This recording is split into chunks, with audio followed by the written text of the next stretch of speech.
Vamos olhar de novo esse gráfico de emissões criado pelo Our World in Data, uma excelente fonte aí para quem gosta de dados, estuda o mercado de carbono, sou grande fã. Eles compilaram em 2021 as emissões por grandes categorias. E a gente vê que, basicamente, o grosso de emissão de CO2 equivalente está em energia, 73%, com 18% em agricultura, 3% em lixo, 5% em processos industriais. Dentro de energia, está contado tanto energia elétrica, tanto energia térmica utilizada para aquecer casas em inverno e tanto transporte. Então é energia como um todo, não é apenas energia elétrica. Para a gente ter uma noção do que é 50 bilhões de toneladas, se a gente fosse depender apenas dos créditos de remoção, e como hoje em dia, e a gente viu que a grande parte dos créditos foram gerados através de florestamento, trazer esse exemplo pensando em floresta. Se a gente tivesse que zerar as emissões humanas, ou seja, equalizar, se a gente não fosse diminuir as emissões, quanto que a gente teria que remover? A gente teria que remover 50 bilhões de toneladas por ano. Se a gente fosse considerar ali 10 créditos de carbono por hectare, uma boa média para esses projetos de restauro, a gente ia precisar de 5 bilhões de hectares de florestas em crescimento, né? Não adianta nem. Não estou falando de não cortar a floresta, estou falando em ter uma floresta em ativo crescimento, naquele estágio onde ela está sequestrando CO2.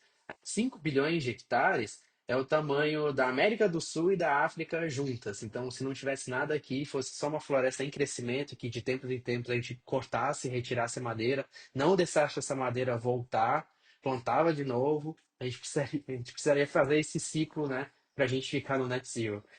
Por isso que não adianta, é um número tão grande que não adianta a gente tentar achar uma única solução. A gente precisa tanto remover e de diversas formas, tanto reduzir as emissões. Então vamos ver, categoria por categoria, exemplos de como créditos de carbono são gerados por redução. O primeiro exemplo é na produção de energia elétrica.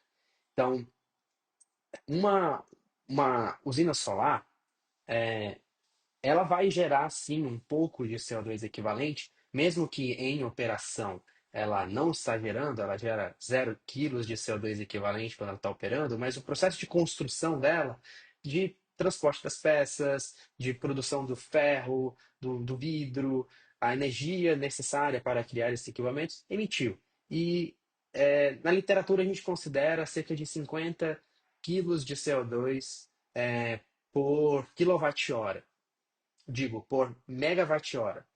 Enquanto uma termoelétrica,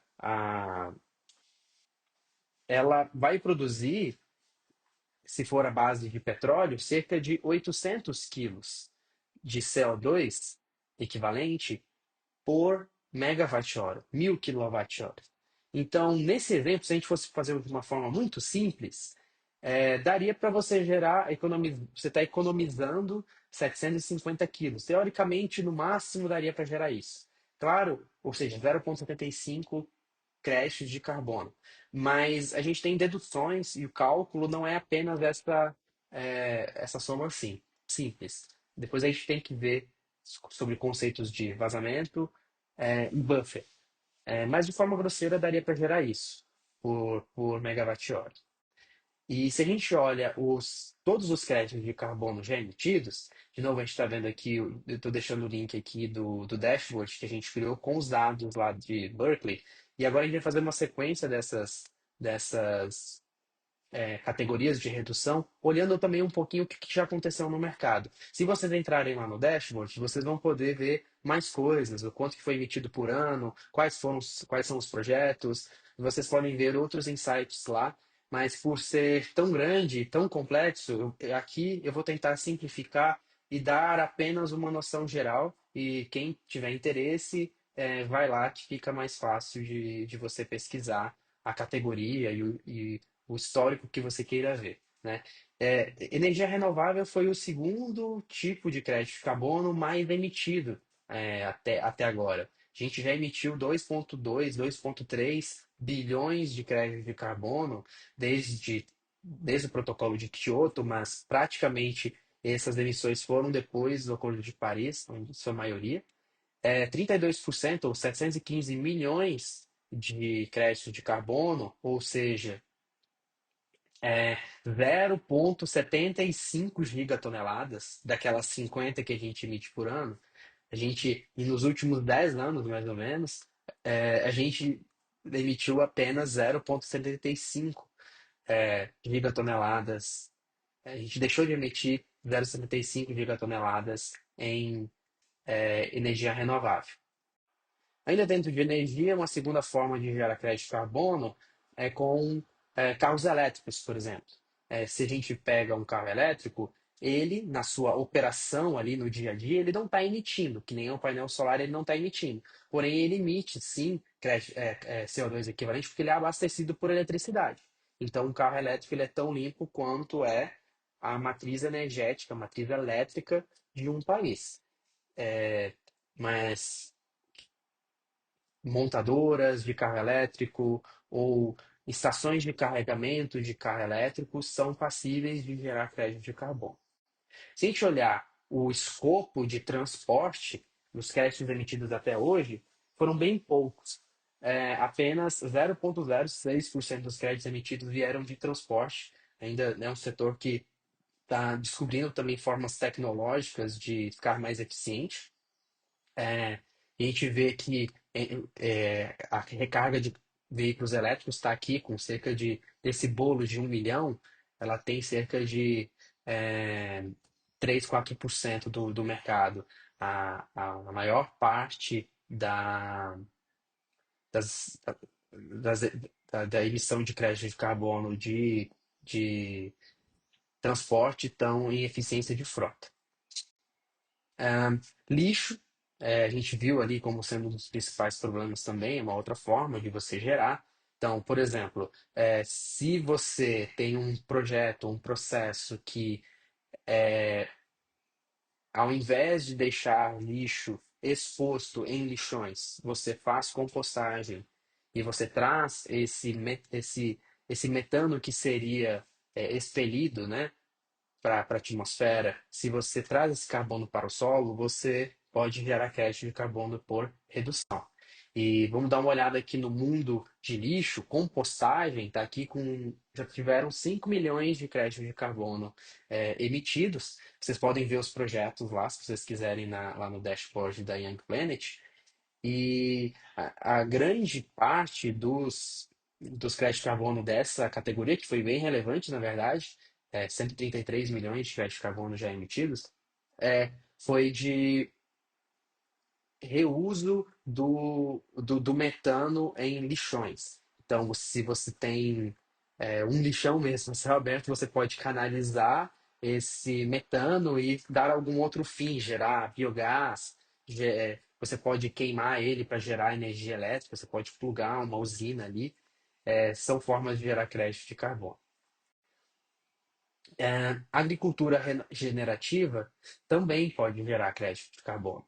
E aqui, tanto agroflorestas com biodiversidade, com diversas espécies, com culturas perenes, mas também culturas comerciais de commodities de grão, também podem gerar crédito de carbono. Então, aqui, por exemplo, se a gente pega uma agricultura convencional, ela está emitindo CO2 equivalente, principalmente por conta do óxido nitroso, que é o que está presente nos fertilizantes.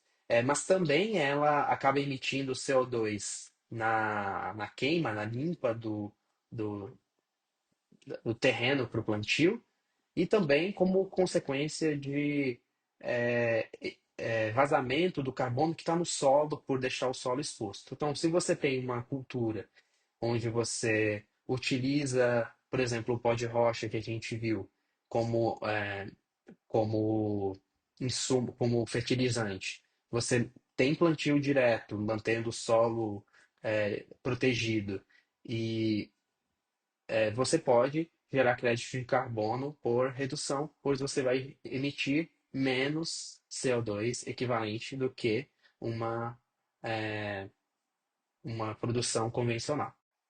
E também é possível gerar crédito de carbono na pecuária regenerativa.